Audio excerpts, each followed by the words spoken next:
ሰላም ጤና ይስጥልን እንዴት ናችሁ ሰላምታችን በእያላችሁበት ይድረስ ይያልና አጫጭር ስፖርታዊ ጉዳዮቻችንን ወደ እናንተ እናደርሳለን የተለያዩ ጉዳዮችን ስንመለከት እንግዲህ አርሰናሎች እንመለከታለን አርሰናሎች እንደሚታወቀው የተለያዩ ተጫዋቾች በጉዳት ላይ ይገኙ ነበር አብዛኞቹ ወደ ሜዳ እንደሚመለሱ ተረጋግጧል እንደዚሁም ደግሞ በዝውውር ጉዳዮች አርሰናሎች ስማቸው እየተነሳ ይገኛል እነሱና ሌሎችንም ወደ እናንተ እናደርሳለን ሰብስክራይብ ያደርጋችሁና ላይክ ያደርጋችሁ ቆይታችሁ ከኛ ጋር አድርጉ ይያልሁኝ ወደ ስፖርታዊ ጉዳዮቻችን አመራለሁ ሪካርዶ ካላፊዮሪ ለሰሜን ለንደን ደርቢ ጨዋታ ዝግጁ ይሆናል ምንም አይነት ጉዳት የለበትም ምንም አይነት ችግርም የለበትም ትንሽ ጫና ብቻ ነበር ያጋጠመው ሲል ፋብሪዚዮ ሮማኖ መረጃ አግኝቻለሁ ሲል በትናንትናው ምሽት እንግዲህ ይፋ አድርጓል ማለት ነው ስለዚህ ሪካርዶ ካላፊዮሪ በመጪው እሁድ በሰሜን ለንደን ደርቢ ጨዋታ ኤሚሬትስ ላይ 1 ሰዓት ተኩል በሚከናወነው ጨዋታ ይገኛል ተብሎ ይጠበቃል በነገራችን ላይ ከዚሁ ጋር ተያይዞ ጂናሮ ጋትሶ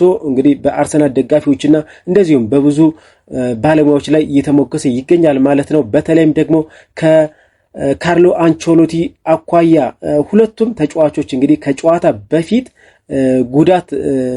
የጉዳት ስሜት እንደነበራቸውና ጋብሪኤል ማጋሌሽም እንደዚሁ በብራዚል ብሔራዊ ቡድን ላይ እንደዚሁም ደግሞ ሪካርዶ ካላፊዮሪ በጣሊያን ብሔራዊ ቡድን ላይ የተወሰነ ስሜት ስለነበራቸው ለብቻቸው ልምምድ ሲያደርጉ እንደነበረ ተሰምቷል ስለዚህ ከዛ አኳያ የጣሊያኑ አሰልጣኝ ጂናሮ ጋትሶ ግን ይህን ተጫዋች ሪካርዶ ካላፊዮሪን ማለት ነው አላጫወተው ማለትም የበለጠ ሪስክ ላለመውሰድ ማለት ነው ሪካርዶ ካላፊዮሪ እንዲኖር ለማድረግ ሞክረናል ጥቂት ችግሮች ነበሩበት ለሰጠው ቁርጠኝነትም አመስጋኝ ነኝ ሲል ነው የተናገረው ጋትሶ እሱን ከነጉዳቱ ማጫወት ለሱም ሆነ ለአርሰናል ፍትሃዊ አይሆንም ነበር ስለዚህ ወደ ክለብ ወደ አርሰናል ተመልሷል ሲል ከኖርዌይ ጨዋታ በፊት በሰጠው ጋዜጣዊ መግለጫ ተናግሯል ስለዚህ ይህ ተጫዋች በመጪው እሁድ ዝግጁ ይሆናል ተብሎ ይጠበቃል በአንጻሩ ጋብሪኤል ማጋሌሽ እንግዲህ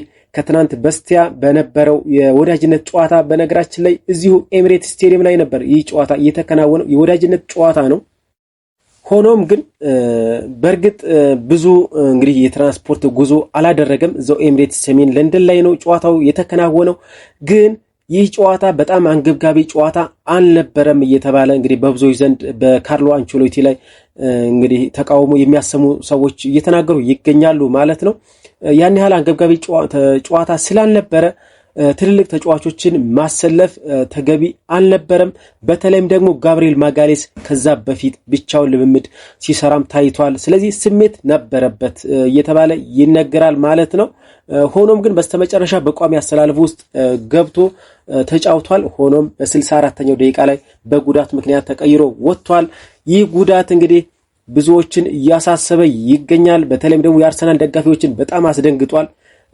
ቢሆንም በነገራችን ላይ ይህ ተጫዋች እንደ ተከላካይ ብቻ ሳይሆን አርሰናልን ይጎዳል ተብሎ የሚጠበቀው ደግሞ የአርሰናልን የተከላካይ መስመር በአሁኑ ሰዓት በተለያዩ አማራጮች ያንን ቦታውን መሸፈን ይቻላል ይህ ተጫዋች ግን በዋነኝነት አርሰናል ሚስ ሊያደርገው የሚችለው በተለይም ወደፊት ሲሄዱ አርሰናሎች ፊት ላይ ወሳኝ ተጫዋች የሆነ የመጣ ተጫዋች ነው በተለይም ደግሞ በዘንድሮ አመትና ባለፈው አመትም እንደዚሁ በስተመጨረሻ አካባቢ ጎሎችን የሚያስቆጥር ተቃራኒ ተጫዋቾች እንደዚሁ ደግሞ ትሬት የሚያደርግ የሱ ፕሬዘንስ ራሱ ዛካይ መኖር ሌሎችን ጭንቀት ላይ የሚጥል ተጫዋች ነው ብዙዎችን ደግሞ ሚዛናቸውንም የሚያስት አጫዋት የሚጫወት ነው ወደፊት ሲሄድ ማለት ነው በተለይም ደግሞ የቆመ ኳስ በሚሻማበት ሰዓት ይህ ተጫዋች ጋብሪኤል ማጋሌስ ወሳኝ የአርሰናል ተጫዋች ነው ከዛ ባሻገር ደግሞ ለአርሰናል ወሳኝነቱ ምንድነው ልክ እንደ ካፕቴን ቡድኑ የሚመራበት መንገድ ቡድኑ የሚያነሳሳበት መንገድ ለአርሰናል ወሳኝ ተጫዋች ነው ስለዚህ በእነዚህ በሁለቱ ምክንያቶች አርሰናል ሚስ ሊያደርገው ይችላል እንጂ በመከላከሉ ረገድ ክሪስቲያን ሞስኬራ እንደዚሁም ደግሞ ራሱ ሪካርዶ ካላፊዮሪም እዛ ቦታ ላይ የሚጫወት ተጫዋች ነው በጣሊያን ብሔራዊ ቡድን እንደምናውቀው እንደዚህም ደግሞ በቦሎኛም የምናውቀው የተጫዋች የግራ የመሃል መስመር ተጫዋች ነው እሱም በነገራችን ላይ በተለያዩ ኢንተርቪዎች ላይ የተናገረው እንደዚሁ መሃል ሜዳ ላይ ብጫወት እመርጣለሁ ሲል ሐሳብ ሰጥቷል ሆኖም ግን አሰልጣኞች በመደቡኝ ቦታ ሁሉ ለመጫወት ዝግጁ ነኝ ሲል ሐሳቡን ሰጥቷል ከዚህ በፊት ሪካርዶ ካላፊዮሪ ስለዚህ ይህ ተጫዋችም ጋብሪኤል ማጋሌስ ቦታን ተክቶ መጫወት የሚችል ተጫዋች ነው። እንደዚሁም ደግሞ ክሪስቲያን ሞስኬራ ምንም እንኳን የቀኝ እግር ተጫዋች ቢሆንም ይህ ተጫዋች በነገራችን ላይ አርሰናሎች መሃል ላይ የግራ እግርና የቀኝ እግር ተጫዋቾችን አጣምሮ የሚጫወት ቡድን ስለሆነ ነው ክሪስቲያን ሞስኬራን እንደዛ ያልኩት እንጂ ክሪስቲያን ሞስኬራም እዛ ጋር መጫወት በሚገባ ቦታውን መሸፈን የሚችል ተጫዋች ነው። እንደዚሁም ደግሞ በመጨረሻው የዝውውር መስኮት ላይ የመጣው ፒሮ ሂንካፒም እንደዚህ በቡንደስሊጋው ላይ የምናውቀው ተጫዋች ይህ ተጫዋችም ያን ቦታ ሸፍኖ መጫወት ይችላል። ሆኖም ግን ቀደም ሲል እንደገለጽኩት አርሰናል ሚስ ሊያደርገው የሚችለው የጋብሪኤል ማጋሌስ የቡድን መምራት አቅሙና እንደዚሁም ደግሞ በማጥቃቱ ረገድ እንደዚሁ የተሻለ እና የአይገመቲ አይነት እንቅስቃሴ የሚያደርግ ተጫዋች ስለሆነ እዛ አካባቢ እንግዲህ ሚኬል አርቴታ የተለየ ሶሉሽን ይዞ ይመጣል ተብሎ ይጠበቃል። በተለይም ደግሞ እንደ ትልቅ አሰልጣኝነቱ ትልቅነቱንም የሚያሳይ መሆን መቻል አለበት የሚሉ ብዙዎች እየተናገሩ ይገኛሉ።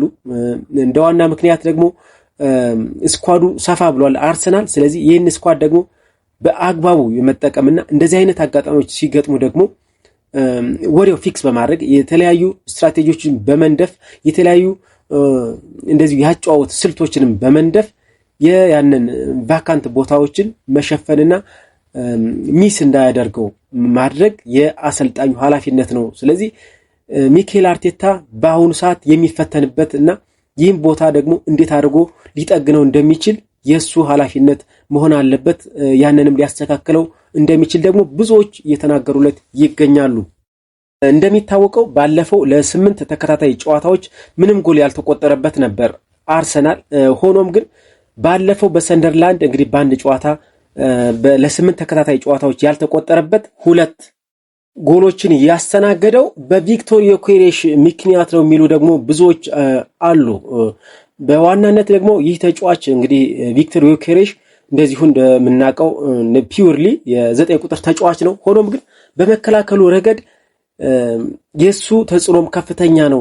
እዛው ፕሬስ ማድረግ የሚችል ነው። ከሱ መከላከሉ የአርሰናል መከላከል የሚጀምረው ከቪክቶር ዮኬሬሽ ነው። ስለዚህ የሱ አለመኖር ሚዛኑን እንዳሳተውና 2 ጎሎችን እንዲያስተናግዱ እንዳደረገ ብዙዎች እየተናገሩ ይገኛሉ። ስለዚህ እንደዚህ አይነቶችን ችግር መፍታት ደግሞ የአሰልጣኙ የሚኬል አርቴታ ነው። ይህን ደግሞ በቀጣይ ሊያደርግ እንደሚችል ወዲያው መፍትሄ ሊፈልግለት እንደሚችል አፋጣኝ እንደሆነና ከዚህ በፊቱ እንደ አምናና ካቻምና የሆነ ተጫዋች ሲጎዳ ወዲያው ስኳዱ ወይም ደግሞ ቡድኑ ሜንታሊም እንደዚሁም ደግሞ ሜዳ ላይ የሚያሳየው ብቃት የመውረድ ነገር በዚህ ዓመት ሊታይ አይገባም። አንደኛ ሜንታሊም አሁን ማቹርድ ሆኗል ተብሎ ይጠበቃል። የአርሰናል እንደ ቡድንም እንደ ኢቨን አሰልጣኙም እንግዲህ ብዙ ፈተናዎችን እስከዛሬ ድረስ አልፏል። ወደ 6ኛ ዓመቱ ላይ ደርሷል ማለት ነው። ከ3 ሳምንት በኋላ 6 ዓመት ሻርፕ ይሞላዋል። ስለዚህ በእነዚህ ዓመታት ውስጥ ልምድም አዳብሯል። እንዴት ፈተናዎችን መወጣት እንዳለበትም እንደነ ከዚህ በፊቱ ራሱ እንደ ጋብሪኤል ማጋሌስ እንደ ዊሊያም ሳሊባ እንደነ ማርቲን ኦዴጋርድ ከዚህ በፊት ሲጎዱ አርሰናል በከፍተኛ ሁኔታ ነበር የተጎዳው። ስለዚህ እንደዚህ አይነቶችን ላለማስተናገድ በዚህ ዓመት ደግሞ ብዙ ተጫዋቾች ወደ ቡድኑ ስለመጡ ይህ ሊሆን አይችልም የሚሉ ደግሞ ብዙዎች አሉ። እንደ ዋናነት ደግሞ ስታቲስቲክሱ እንደሚያሳየው ጋብሪኤል ማጋሌስ ሲኖርና ሳይኖር ብዙ ልዩነት እንዳለው ያሳያል። ምንም እንኳን እንግዲህ መጪው ፊክስቸር ከበድ ያለ ቢሆንም የአርሰናል መጪው ሳምንት እንግዲህ ሳምንቱ መጨረሻ ላይ እሁድ የሰሜን ለንደን ደርቢ ከቶተንሃም ጋር እንደሚከናወን እንግዲህ ቀደም ሲል ገልጫለሁ። ከዛ ደግሞ ረቡዕ ደግሞ እንደዚሁ ባየር ሙኒክ እንደዚሁ በሻምፒዮንስ ሊግ የሚያስተናግድ ይሆናል ማለት ነው። ቀጣይ እንደዚሁ በስታንፎርድ ብሪጅ ከቼልሲ ጋር 1 ሰዓት ተኩል እሁድ የሚያደርጉት ጨዋታ ይጠበቃል። ከዛም ብሬንትፎርድን እንደዚሁ የሚያስተናግድ ይሆናል። አስቶን ቪላ ያለ እንደዚሁ ከበድ ያሉ በወረቀት ላይ እንደ ሁልጊዜ እንደምንለው ማለት ነው ከበድ ያሉ ጨዋታዎች ነው በመጪው። ስለዚህ ይህን ጨዋታ ማኔጅ የማድረግ እንግዲህ የአሰልጣኙ በዋናነት እንግዲህ ተጠቃሽ ነው የሚሆነው። በአንጻሩ ግን የተለያዩ ተጫዋቾች ወደ አርሰናል ከጉዳት እንደተመለሱ እየተነገረ ይገኛል። ቪክቶር ዮኬሬሽ እንግዲህ ለእሁዱ ጨዋታ ዝግጁ እንደሚሆን እየተነገረ ይገኛል። ጋብሪኤል ማርቲኔሊም እንደዚሁ ወደ 2 ሳምንታት ጉዳት ላይ ነበር። እሱም ወደ ሜዳ ይመለሳል ተብሎ ይጠበቃል።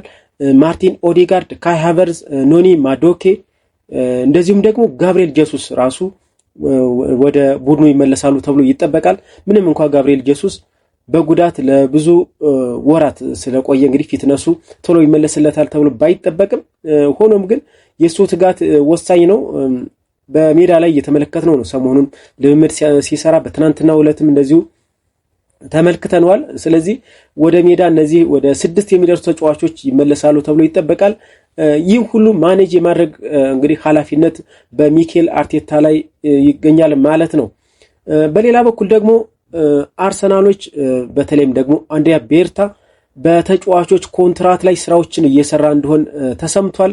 የቡካዮ ሳካ ጉዳይ እንግዲህ ይፋ መደረግ ብቻ እንደሚቀረውና ሁሉም ነገር እንደተጠናቀቀ ተሰምቷል ማለት ነው። ባለፈው እንደዚሁ ፋብሪዚዮ ሮማኖ በሱ ዙሪያ ሐሳብ ሰጥቷል። አርሰናል ይወዳል፣ በአርሰናል ይቆያል፣ ስለዚህ በአርሰናል ለመፈረም ተዘጋጅቷል ሲል ሐሳቡን ሰጥቷል። እንደዚሁም ደግሞ በአሁኑ ሰዓት ደግሞ አዲሱ ነገር የዩሪያን ቲምበርና የዴክላን ራይስ ጉዳይ ነው። እነዚህ ሁለት ተጫዋቾች የአርሰናል የወደፊት እቅድ አካል እንደሆኑና ኮንትራት ለማስፈረም ንግግር ላይ እንደሆኑ ተሰምቷል። የተለያዩ ሪፖርቶች እየወጡ ነው። ስለዚህ ዴክላን ራይስ እና ዩሪያን ቲምበር ቀጣይ ፈራሚዎች ይሆናሉ ተብሎ እየተነገረ ይገኛል ማለት ነው። በዝውውሩ ጉዳይ አርሰናሎች በተለይም ደግሞ ስፖርቲንግ ዳይሬክተሩ አንድሪያ ቤርታ የተለያዩ ተጫዋቾችን ካሁኑ እየተመለከተ እንደሆነ ተሰምቷል። እነ ኢታን ዮንግን፣ ኬናን ይልድዝ እና ኬፍራን ቱራም እነዚህ 3 ተጫዋቾችን እየተመለከቱ ነው ሲል እንግዲህ የተለያዩ ሪፖርቶች እየወጡ ነው። በተለይም ደግሞ ኬናን ይልድዝን ይህ የጁቬንቱስ የ20 ዓመት ወጣት ተጫዋች አርሰናሎች እየተከታተሉት እንደሆነ ከባለፈው ክረምት ጀምሮ እንግዲህ ይህን ተጫዋች ለማስፈረም ክትትል እያደረጉ እንደሆነ ተሰምቷል። በዛም ምክንያት ይህ የቱሪኑ ክለብ ዩቬንቱስ ደግሞ ውሉን ለማራዘም ንግግር ላይ እንደሆኑ ተሰምቶ ነበር። ሆኖም ግን በተለይም ደግሞ ዲሜን ኮሞሪ የሚባሉት ስራ አስኪያጅ ዩቬንቱስ ስራ አስኪያጅ ኮሞሪ ለአንዳንድ ተጫዋቾች ብለን የክለቡ ድንጋጌ አንጥስም ወይም ደግሞ እንድንጥስ አንገደድም ሲሉ ባቆማቸው መጽናታቸውን እንደዚሁ በግልጽ ተናግረዋል ማለት ነው።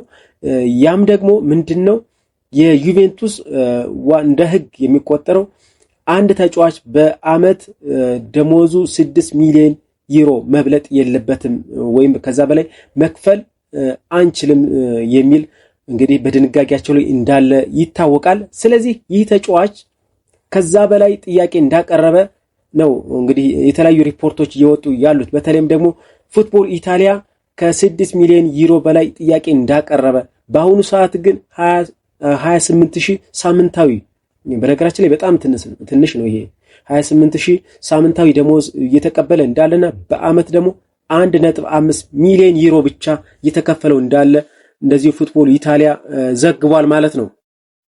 ስለዚህ አርሰናሎች የጀመሩት መንገድ እንግዲህ እንዲቀጥሉ ይሄ መንገድ የሚከፍት ነው ተብሎ በብዙዎች ዘንድ እየተነገረ ይገኛል ማለት ነው። በነገራችን ላይ ይህ ተጫዋች እንግዲህ ትውልዱ በጀርመን ነው። ምንም እንኳ የቱርክ ብሔራዊ ቡድን ተጫዋች ቢሆንም ልክ እንደነ ሜሱት ኦዚል ማለት ነው። ሜሱት ኦዚል ጀርመናዊ ነው፣ ግን በጣም ልቡ እና በብዙ ነገሮች በተለይም ደግሞ ጀርመን ጥሩ ባልተንቀሳቀሰች ጊዜ በብዙዎች ዘንድ የሚሰደበው የነበረው ጀርመናዊ አይደለህም አንተ ቱርካዊ ነህ እየተባለ ነበር። ይህ ተጫዋች ደግሞ በተቃራኒው በጀርመን ነው የተወለደው። ሆኖም ግን ለቱርክ ብሔራዊ ቡድን የሚጫወት ተጫዋች ነው። ስለዚህ ባየር ሙኒክ ውስጥ ለ10 ዓመታት የቆየ ተጫዋች ነው። ከ2012 እስከ 2022 እንደዚህ በባየር ሙኒክ አካዳሚ ውስጥ የቆየ ነው። በ2022 ነበር እንግዲህ ዩቬንቱስን የተቀላቀለው እና ጥሩ አቋሙን እያሳየ ይገኛል ማለት ነው። ሁለገብ ተጫዋች ነው። በአታኪንግ አካባቢ ማለት ነው፣ በግራ በቀኝ በመሃል እነዚህ በአጥቂ መስመሮች ላይ የሚጫወት ምርጥ የሚባል ተጫዋች ነው። ስለዚህ ይህን ተጫዋች አርሰናሎች እየተመለከቱት እንደሆነ ተሰምቷል ማለት ነው። በሌላ በኩል ደግሞ እዛው ከዩቬንቱስ ውስጥ ማለት ነው ኬፍራን ቱራምን እንደዚሁ አርሰናሎች እንደዚህ ለማዘዋወር ጥያቄ ሊያቀርቡ እየተዘጋጁ እንደሆነ ተሰምቷል ማለት ነው። ኬፍራን ቱራም በነገራችን ላይ የማርከስ ቱራም ወንድም ነው፣ ወይም ደግሞ የሊሊያን ቱራም ልጆች ናቸው ሁለቱም ማለት ነው። ኬፍራን ቱራም 24 ዓመቱ ነው። በዩቬንቱስ እንግዲህ በ2024 ነበር ከኒስ የፈረመው። ሆኖም ግን እንደመጣ ወሳኝ የመሃል ተጫዋች ነበረ። በቱሪኑ ክለብ በዩቬንቱስ በአሁኑ ሰዓት ግን ያን ያክል የመሰለፍ እድል እየተሰጠው አይደለም።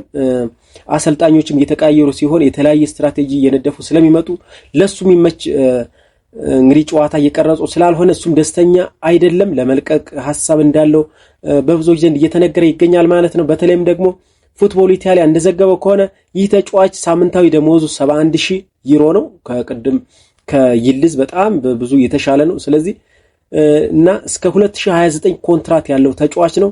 ሆኖም ግን በመጪው ጃንዋሪ ወይም ደግሞ በመጪው ክረምት የቱሪኑን ክለብ ለመልቀቅ እንግዲህ እያሰበ ስለሆነ አርሰናሎች ይህን ተጫዋች ወደ ኤሚሬትስ ለማምጣት ስራቸውን እየሰሩ እንደሆነ ተነግሯል ማለት ነው። በነገራችን ላይ ሁለቱንም ተጫዋቾች ማለት ነው ኬናን ይልዲዝ እና ኬፍራን ቱራምን በዋና ተቀናቃኝነት ያለው የሌላው ለማዛወር ማለት ነው የለንደኑ ክለብ የምዕራብ ለንደኑ ክለብ ቼልሲ በዋናነት የተከታተላቸው እንደሆነ ተሰምቷል ማለት ነው። ሁለቱንም ኬናን ይልዲዝንም ይህን የ20 ዓመት ተጫዋች እንደዚሁም ደግሞ የ24 ዓመቱ ኬፍራን ቱራምንም ስራዎችን እየሰራ እንደሆነ እንደዚሁ ቼልሲ ተሰምቷል። ስለዚህ እነዚህ ተጫዋቾች ወደ የት ይሄዳሉ የሚለው ወደፊት የሚታይ ይሆናል ማለት ነው። በሌላ በኩል ኢታን ዮንግ ነው። ይህ የሌቫንቴ የአጥቂ መስመር ተጫዋች ከካልዲዝ ነበር ባለፈው ሴፕቴምበር ላይ ባለፈው የዝውውር መስኮት ላይ ከካልዲዝ ወደ ሌቫንቴ የተዘዋወረው። ሆኖም ግን በነገራችን ላይ በጎል አስተዋጽኦ ጎል በማስቆጠር በከፍተኛ ሁኔታ የሚገኝ ተጫዋች ነው። ከዩሪያን አልቫሬዝ ከአትሌቲኮ ማድሪዱ አጥቂና ከኪሊያን ምባፔ እንደዚሁም ደግሞ ከሌቫንዶስኪ ቀጥሎ ብዙ ጎሎችን እያስቆጠረ ያለ ተጫዋች ነው። 6 ጎሎችና 3 አሲስቶችን ያደረገ ተጫዋች ነው። ይህን ተጫዋች የፒውር የ9 ቁጥር ተጫዋች ነው። ስለዚህ ለቪክቶር ዮኬሬሽ አጋዥ ለማድረግ አንድሪያ ቤርታ እንግዲህ ስራዎችን እየሰራ ነው የሚሉ ሪፖርቶች እየወጡ ነው። ሆኖም ግን የተለያዩ የስፔን ጋዜጦች ደግሞ ይህ ተጫዋች ከስፔን አይወጣም፣ በስፔን በባርሴሎና ወይም ደግሞ በሪያል ማድሪድ የሚዘዋወር ተጫዋች ነው። ስለዚህ ከሌቫንቴ ከወጣ ወደ ዩቬንቱስ ወደ ሪያል ማድሪድ ወይም ደግሞ ወደ ባርሴሎና የሚዘዋወር ተጫዋች ነው ሲሉ እንግዲህ የስፔን ዘገባዎች ይዘግባሉ። ሆኖም ግን አንድሪያ ቤርታ ብዙ ስራዎችን እየሰራ እንደሆነ ከካልዲስ እንደነበረም ወደ ሌቫንቴ ከመምጣቱ በፊት እየተከታተለው እንደነበረ እየተነገረ ይገኛል። ስለዚህ የተጫዋች በመጪው ጃንዋሪ ባይሆን እንኳ በመጪው ክረምት ላይ ወደ ኤሚሬትስ ለማምጣት ስራቸውን እንደሚሰሩ ተሰምቷል ማለት ነው። ስለዚህ እነዚህ የአርሰናል የዝውውር ወሬዎች እየተሰሙ ይገኛሉ። ኬናን ይልዲዝ፣ ኬፍራን ቱራም እንደዚሁም ኢታን ዮንግ አርሰናሎች እየተመለከቱ እንደሆነ ተሰምቷል ማለት ነው። ለአሁኑ ያስኳቸው ስፖርታዊ ጉዳዮች እነዚህን ይመስሉ ነበረ። ሰብስክራይብ ያደረጋችሁ እንዲሁም ላይክ እንድታደርጉ እየጋበዝኩኝ በዚሁ እሰናበታለሁ። ሰናይ ጊዜ